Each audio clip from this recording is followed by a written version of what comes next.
नमस्कार दोस्तों, स्वागत है आप सभी का अपने YouTube channel GK GS with Anjali पर। तो क्या आप SSC, railway, GD, Bihar police, UP police या कोई भी कॉम्पिटिटिव एग्जाम की तैयारी कर रहे हो तो ये part 10 GK GS MCQs test आपके लिए है। आज के 30 सवाल में से 25 सवाल सही कर दिए तो समझ लो सिलेक्शन पक्का है।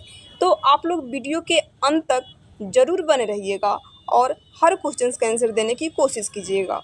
तो चलिए बिना टाइम वेस्ट किए हम लोग क्वेश्चंस पे चलते हैं। आज का क्वेश्चन नंबर 1 है, अवशेषी अंक क्या होते हैं। क्वेश्चन से हमारा अवशेषी अंक क्या होते हैं। आप लोगों के सामने 4 ऑप्शंस दिया गया है।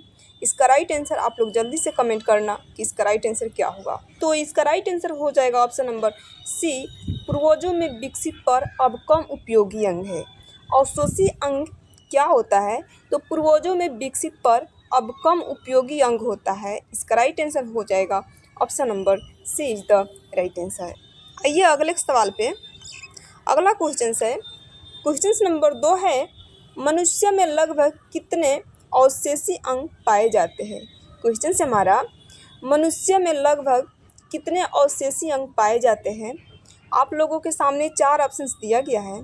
इसका राइट आंसर आप लोग जल्दी से कमेंट करना कि इसका राइट आंसर क्या होगा। तो इसका राइट आंसर हो जाएगा ऑप्शन नंबर सी, 100।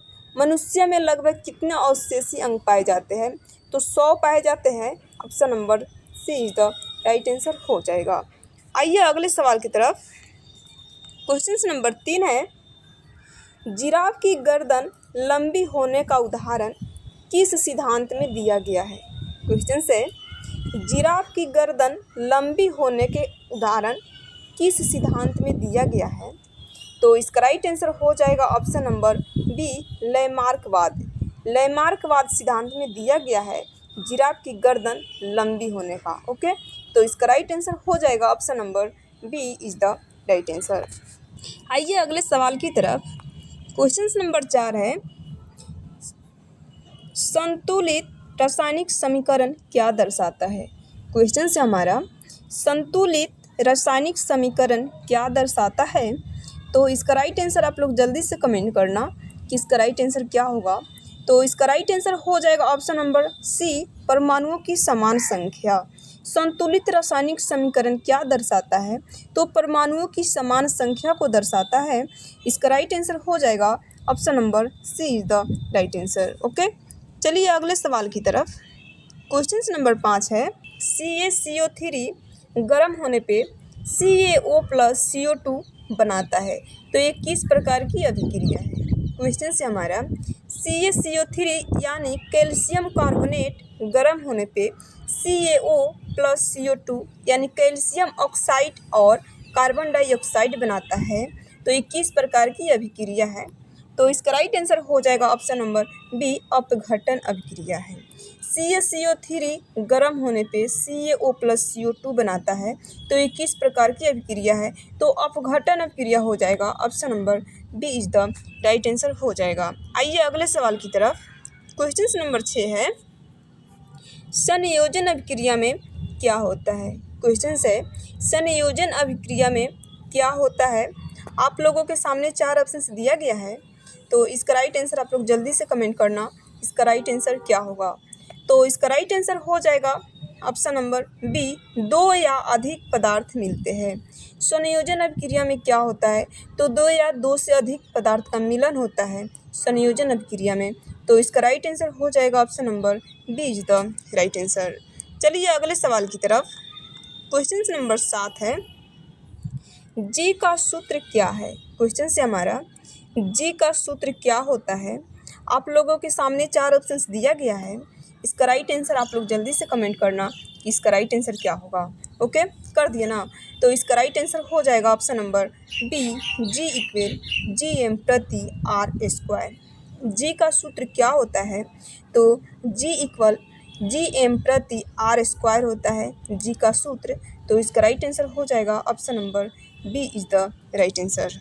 चलिए अगले सवाल की तरफ। क्वेश्चन नंबर 8 है, यदि पृथ्वी की त्रिज्या बढ़े तो जी पर क्या प्रभाव पड़ेगा। क्वेश्चन से हमारा यदि पृथ्वी की त्रिज्या बढ़ जाए तो जी पर क्या प्रभाव पड़ेगा। आप लोगों के सामने 4 ऑप्शन दिया गया है। इसका राइट आंसर हो जाएगा ऑप्शन नंबर बी, घटेगा। यदि पृथ्वी की त्रिज्या बढ़ जाए तो जी पर क्या प्रभाव पड़ेगा? तो जी का मान घट जाएगा। Option number B is the right answer हो जाएगा।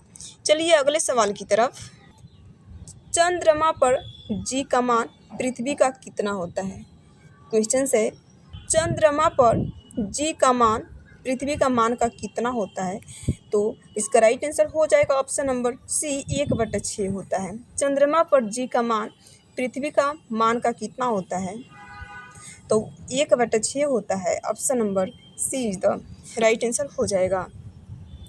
आइए अगले सवाल की तरफ। क्वेश्चन नंबर 10 है। दोस्तों अगर वीडियो पसंद आ रहा हो तो वीडियो को लाइक और चैनल को सब्सक्राइब भी कर लीजिएगा। ओके, तो अगला सवाल है, क्वेश्चन नंबर 10 है, द्रव्यमान क्या है? क्वेश्चन है, द्रव्यमान क्या है? इसका राइट आंसर आप लोग जल्दी से कमेंट करो, इसका राइट आंसर क्या होगा? तो इसका राइट आंसर हो जाएगा ऑप्शन नंबर बी, वस्तु में पदार्थ की मात्रा होता है। द्रव्यमान क्या होता है? तो वस्तु में पदार्थ की मात्रा ही द्रव्यमान होता है। Option number B is the right answer हो जाएगा। चलिए अगले सवाल की तरफ। नेक्स्ट क्वेश्चन है, क्वेश्चन नंबर 11 है, भार का ये सही मात्रक क्या है?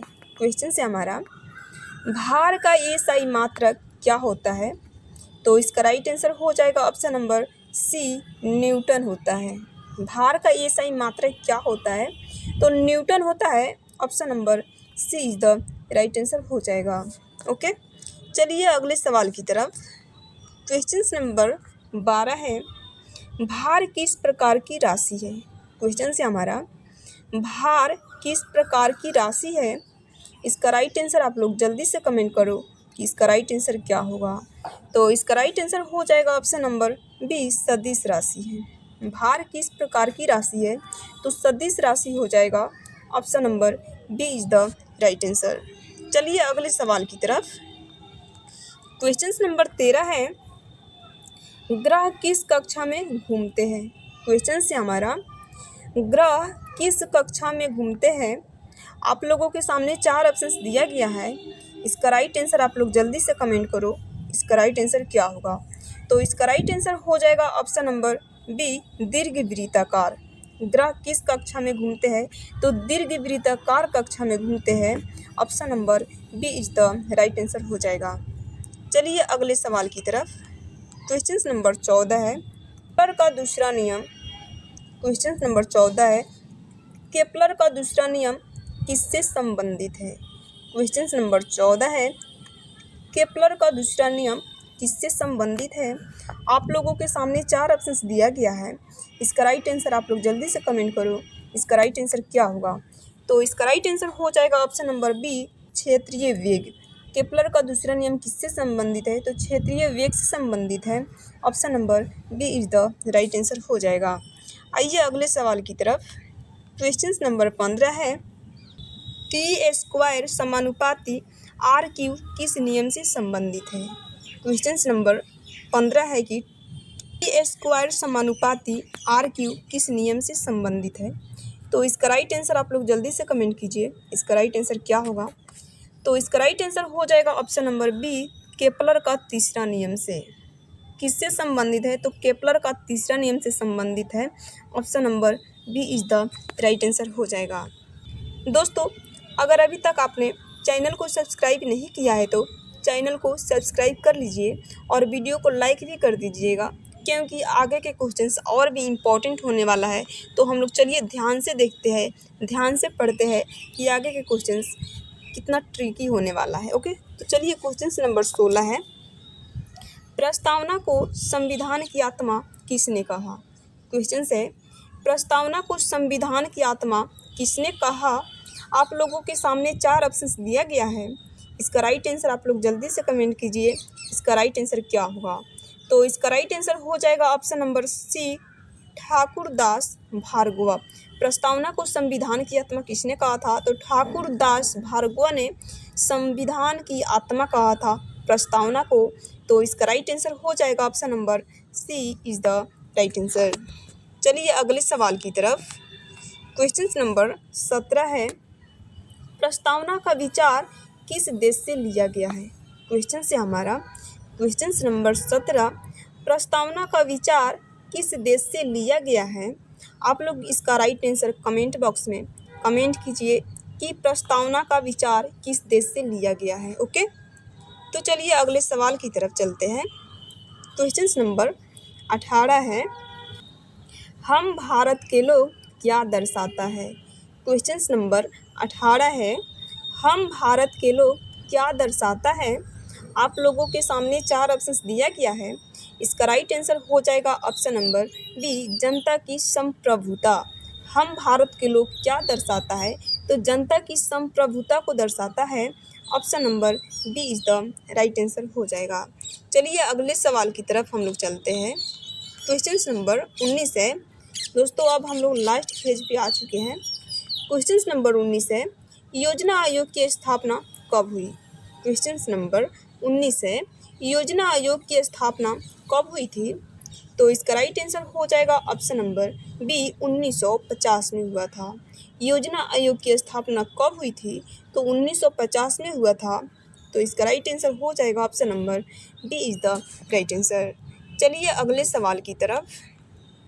क्वेश्चन नंबर 20 है, प्रथम पंचवर्षीय योजना कब शुरू हुई। क्वेश्चन नंबर 20 है, प्रथम पंचवर्षीय योजना कब शुरू हुई थी। आप लोगों के सामने 4 ऑप्शंस दिख रहा होगा। इसका राइट आंसर आप लोग जल्दी से कमेंट कीजिए कि प्रथम पंचवर्षीय योजना कब शुरू हुई थी। इसका राइट आंसर हो जाएगा ऑप्शन नंबर सी, 1951 में शुरू हुआ था। प्रथम पंचवर्षीय योजना कब शुरू हुआ था, तो 1951 में हुआ था। इसका राइट आंसर हो जाएगा ऑप्शन नंबर सी। ओके, चलिए अगले सवाल की तरफ। क्वेश्चन नंबर 21 है, प्रथम योजना में किस क्षेत्र को प्राथमिकता दी गई। क्वेश्चन नंबर 21 है, प्रथम योजना में किस क्षेत्र को प्राथमिकता दी गई थी, तो इसका राइट आंसर आप लोग जल्दी से कमेंट कीजिए। इसका राइट आंसर क्या होगा, तो इसका राइट आंसर हो जाएगा ऑप्शन नंबर बी, कृषि को। प्रथम योजना में कृषि क्षेत्र को प्राथमिकता दी गई थी, तो इसका राइट आंसर हो जाएगा ऑप्शन नंबर बी। ठीक है, चलिए अगले सवाल की तरफ। क्वेश्चन नंबर 22 है, पारिस्थितिक पद चिन्ह क्या मापता है। क्वेश्चन है, पारिस्थितिक पद चिन्ह क्या मापता है। इसका राइट आंसर आप लोग जल्दी से कमेंट कीजिए। इसका राइट आंसर क्या होगा, तो इसका राइट आंसर हो जाएगा ऑप्शन नंबर बी, पर्यावरण पर दबाव को मापता है। पारिस्थितिक पद चिन्ह क्या मापता है, तब पर्यावरण पर दबाव को मापता है। Option number B is the right answer हो जाएगा। चलिए अगले सवाल की तरफ बढ़ते हैं। क्वेश्चन नंबर 23 है, CO2 उत्सर्जन की आर्थिक लागत को क्या कहते हैं। क्वेश्चन से हमारा क्वेश्चन नंबर 23, CO2 उत्सर्जन की आर्थिक लागत को क्या कहते हैं। आप लोगों के सामने 4 ऑप्शंस दिख रहा होगा। आप लोग इसका राइट आंसर जल्दी से कमेंट कीजिए। इसका राइट आंसर क्या होगा, तो इसका राइट आंसर हो जाएगा ऑप्शन नंबर बी, सामाजिक मूल्य को। CO2 उत्सर्जन की आर्थिक लागत को क्या कहते हैं, तो सामाजिक मूल्य कहते हैं। Option number B is the right answer हो जाएगा। चलिए अगले सवाल की तरफ। क्वेश्चन नंबर 24 है, पारिस्थितिक सेवाओं में कौन शामिल है। क्वेश्चन है, पारिस्थितिक सेवाओं में कौन शामिल है।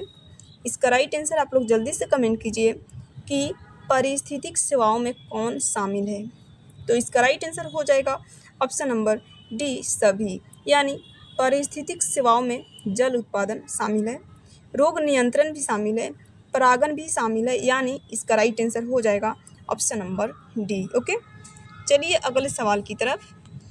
क्वेश्चन नंबर 25 है, अशोक स्तंभ मूलतः कहाँ स्थापित था।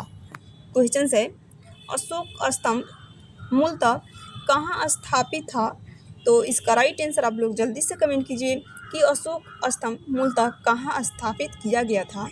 तो इसका राइट आंसर हो जाएगा ऑप्शन नंबर बी, कौशाम्बी में स्थापित किया गया था अशोक स्तंभ को। तो इसका राइट आंसर हो जाएगा option number B, Kaushambi. Okay, चलिए अगले सवाल की तरफ। क्वेश्चन नंबर 26 है, टोपरा स्तंभ को दिल्ली किसने लाया। क्वेश्चन है हमारा, टोपरा स्तंभ को दिल्ली किसने लाया था, तो इसका राइट आंसर आप लोग जल्दी से कमेंट कीजिए, इसका राइट आंसर क्या होगा। तो इसका राइट आंसर हो जाएगा option number C, Firoz Shah Tughlaq ने। टोपरा स्तंभ को दिल्ली किसने लाया था? तो फिरोज शाह तुगलक ने लाया था टोपरा स्तंभ को दिल्ली। तो इसका राइट आंसर हो जाएगा option number C is the right answer. चलिए अगले सवाल की तरफ। क्वेश्चन नंबर 27 है, ताम्रलिप्त बंदरगाह कहाँ था? क्वेश्चन है, ताम्रलिप्त बंदरगाह कहाँ था? तो इसका राइट आंसर आप लोग जल्दी से कमेंट कीजिए, इसका राइट आंसर क्या होगा।